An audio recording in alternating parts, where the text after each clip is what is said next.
Este vídeo tem o intuito de narrar a evolução do pensamento econômico. Para começar, vale ressaltar que há um consenso a respeito de que a teoria econômica sistematizada teve início apenas em Adam Smith. Anterior a ele, toda forma de pensar econômico pertencia à filosofia social, ou seja, moral e ética.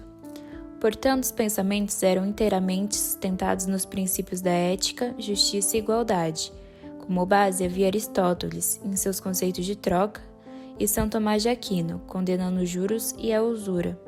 Na antiguidade, o filósofo grego Aristóteles, que viveu entre 484 a 322 a.C., foi o primeiro a utilizar o termo economia, em grego ou economia, em seus estudos sobre aspectos de administração privada e sobre finanças públicas.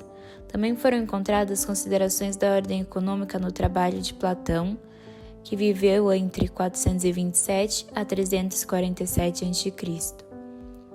Porém, já em Roma, não houve nenhum trabalho considerável sobre o tema, além de levar em questões referentes à justiça e moral. Em geral, não há muitos escritos de ordem econômica deixados por autores da antiguidade. A partir do século XVI, surge a primeira escola econômica, o mercantilismo.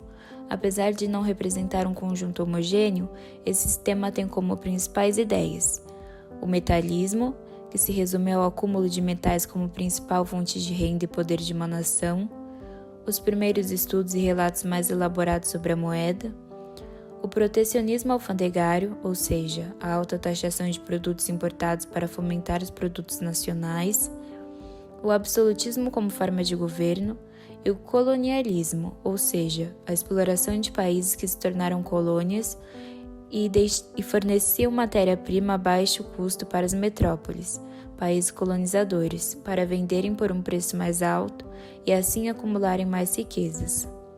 Essa política estimulou guerras e exacerbou o nacionalismo, devido às suas ideias. Já a fisiocracia teve início no século XVIII, na França, como contraponto ao mercantilismo.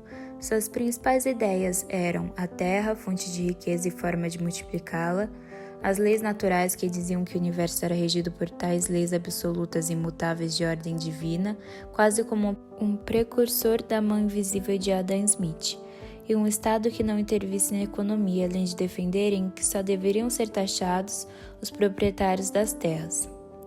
Dentre os principais autores do período, temos François Quesnay, que foi o primeiro pensador a dividir a sociedade em setores econômicos, sendo eles o setor produtivo, os trabalhadores rurais, os proprietários, responsáveis por fornecer as terras para os outros dois setores, e o setor estéril, que englobava as demais profissões. Os fisiocratas também associaram conceitos da medicina e economia, como por exemplo os termos circulação, fluxo e órgãos.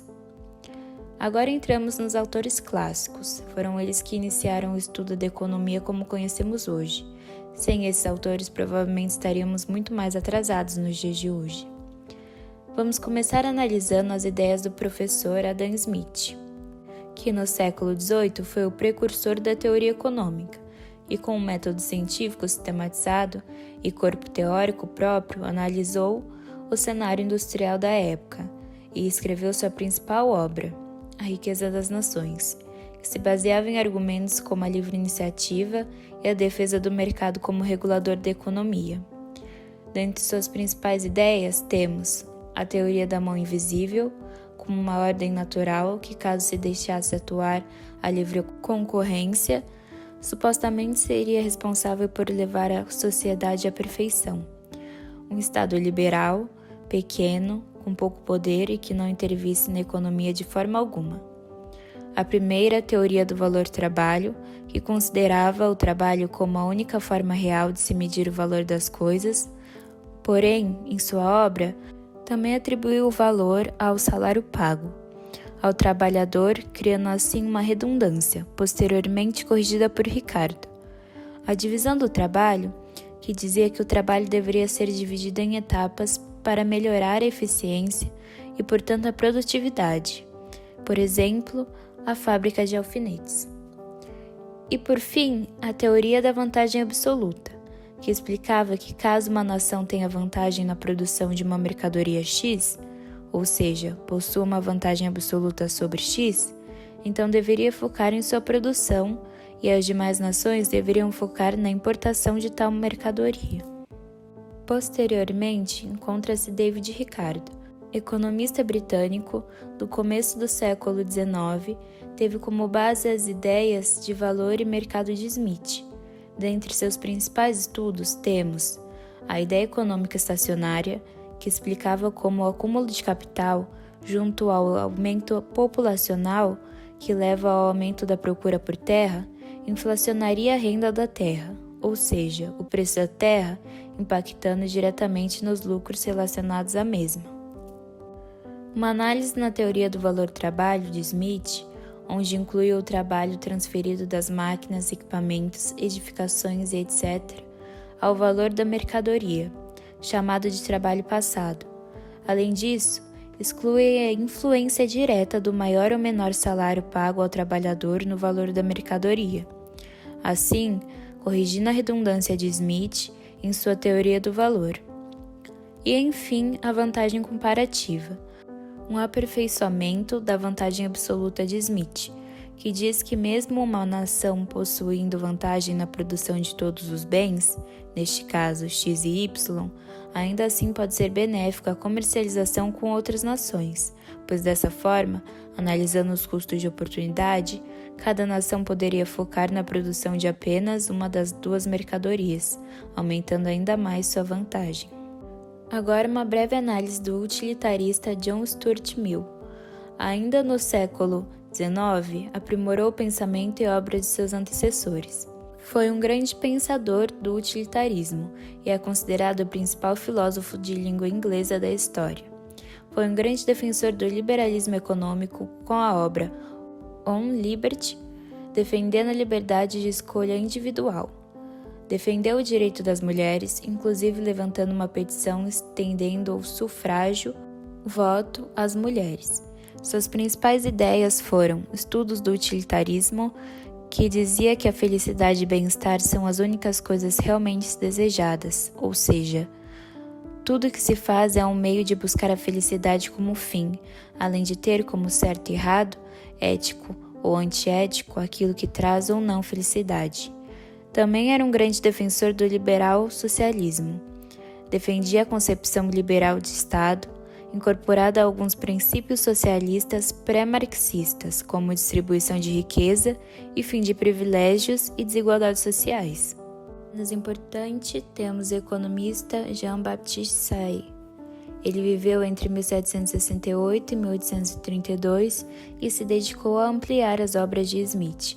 Sua principal contribuição para a economia foi as leis de Say, com a famosa frase: a oferta cria sua própria procura, pois quando um produto é criado, cria-se no mesmo instante um mercado para outros produtos, explicando quando o produto é criado e vendido, o dinheiro conseguido com sua venda é aplicado na compra de outros produtos, gerando mercado para o mesmo. Por fim, temos Thomas Malthus, que viveu entre 1766 a 1834 e foi o primeiro economista a sintetizar uma teoria populacional. Malthus, infelizmente, não previu o grande avanço tecnológico da humanidade, o que tornou sua teoria ultrapassada. Suas principais ideias eram a teoria malthusiana, onde disse que a população cresceria de forma geométrica, enquanto a disposição de alimentos cresceria de forma aritmética, chegando a um ponto em que os alimentos disponíveis não seriam capazes de atender a todos. Além disso, para Malthus, a guerra era vista como uma solução para o inchaço populacional e para a carência de alimentos proposta em sua teoria populacional. Saltando para 1870, surgem as ideias neoclássicas, que se desenvolveram até o século XX. Nelas, a microeconomia tornou-se o principal alvo de estudos. O primeiro pensador neoclássico a ser analisado será Alfred Marshall, que viveu entre 1842 e 1924 e foi autor do livro Princípios da Economia, publicado em 1890 e que serviu como base para estudos até metade do século XX. Nesse período, há a formalização da análise econômica, onde o desejo do consumidor é juntamente analisado com o desejo do produtor, consumo e lucro. Um de seus principais estudos foi sobre o equilíbrio de mercado, concluindo o seguinte: quanto menor o preço de um produto, os consumidores poderão e irão querer comprá-los mais. Porém, quanto maior o preço desse produto, mais o produtor será interessado em produzi-lo, afinal, ganhará mais dinheiro com ele. Fazendo a análise das variáveis, chega-se a um ponto de equilíbrio, decidindo o melhor preço de mercado e a quantidade de equilíbrio na produção do produto.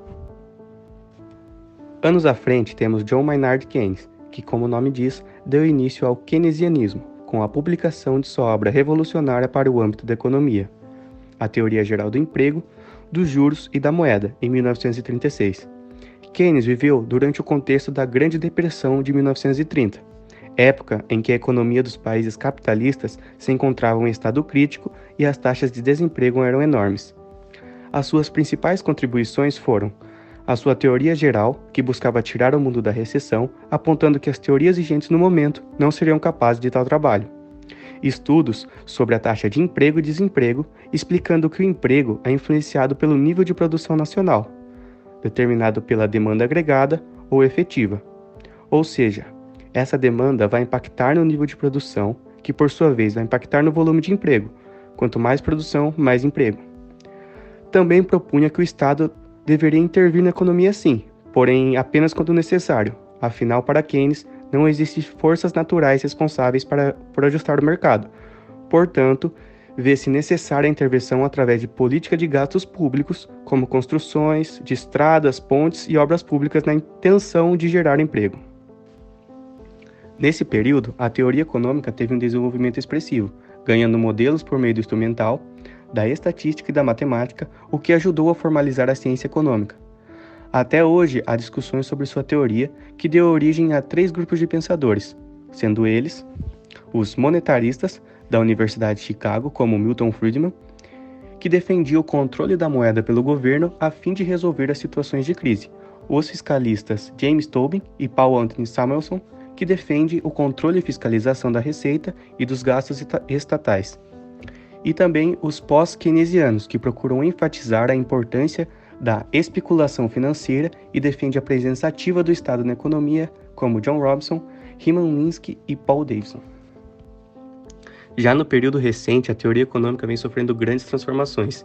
Dentre as principais temos o avanço da tecnologia e do conteúdo empírico na economia, pois com o desenvolvimento da tecnologia, por exemplo, o avanço da informática, como forma de aumento da eficiência, a economia passou a ser desenvolvida de forma mais empírica, não se limitando à teoria e possibilitando mais utilidades práticas. Não só, mas a tecnologia também permitiu uma velocidade superior de adaptação e inovação quando comparado a antes. Também, o controle e o planejamento macroeconômico passaram a permitir e prever problemas desnecessários, os resolvendo com antecipação.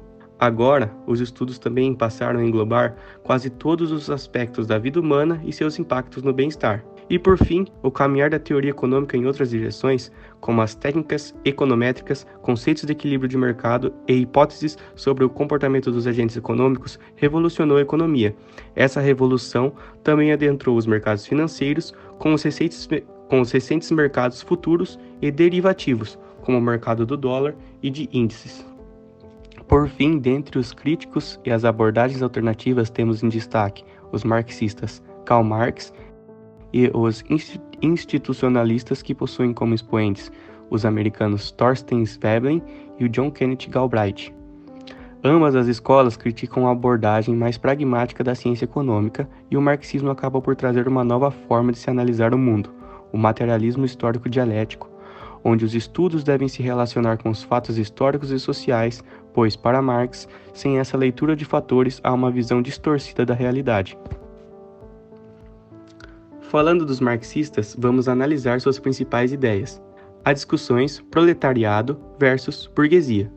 A burguesia é a portadora do capital que surge após a queda do feudalismo, enquanto a classe proletária se vê obrigada a vender sua força de trabalho em troca de parte desse capital, o que chamamos de salário.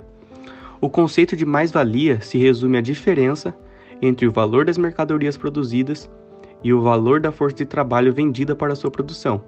A mais-valia engloba os lucros, juros e aluguéis, ou seja, o excedente do valor do trabalho, o que vai para as mãos do capitalista. Marx também amplia a teoria do valor-trabalho de Smith e Ricardo, onde concorda com ambos os pensadores no quesito da origem do valor, ou seja, que o valor era determinado pelo trabalho, porém discordava do capitalismo competitivo e da livre concorrência, afirmando que a classe trabalhadora era explorada pelos capitalistas. Por sua vez, os institucionalistas.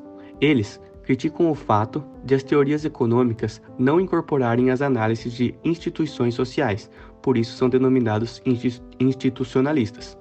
Os mesmos também rejeitam a ideia neoclássica que diz que o comportamento humano dentro de uma economia seja racional, ou seja, que o indivíduo toma decisões por si próprio de maneira racional. Os institucionalistas consideram que as decisões econômicas das pessoas são uma reflexão das influências das instituições dominantes e do desenvolvimento tecnológico. Enfim, esse foi o nosso trabalho, agradecemos a atenção de todos e esperamos que nossa apresentação tenha conseguido mostrar todo o caminho percorrido na história econômica até onde chegamos. Mais uma vez, obrigado e espero que tenham gostado. Até mais.